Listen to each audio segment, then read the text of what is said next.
Ինչպես հայտարարել տենդեր։ Նշում եք ապրանքատեսակը կամ ընտրում առաջարկվող տարբերակներից, որից հետո նշում եք շինանյութի քանակը և քանակի չափման միավորը։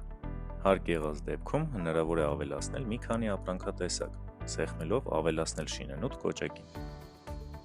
Ավելի մանրամասն բնութագրելու համար կարող եք սեղմել 3 կետերին և վեր բեռնել ապրանքատեսակի նկար, թողնել նշումներ կամ ջնջել ապրանքատեսակը։ Այնուհետև ընտրում առաքում, բանվորական ուժ և վերելակի առկայություն։ Ընտրում եք հարկը և նշում առաքման հասցեն, որից հետո ընտրում եք առաքման ամսաթիվ, առաքման ժամանակահատված։ Անհրաժեշտության դեպքում ավելացրեք տենդերի ընդհանուր նկարագիր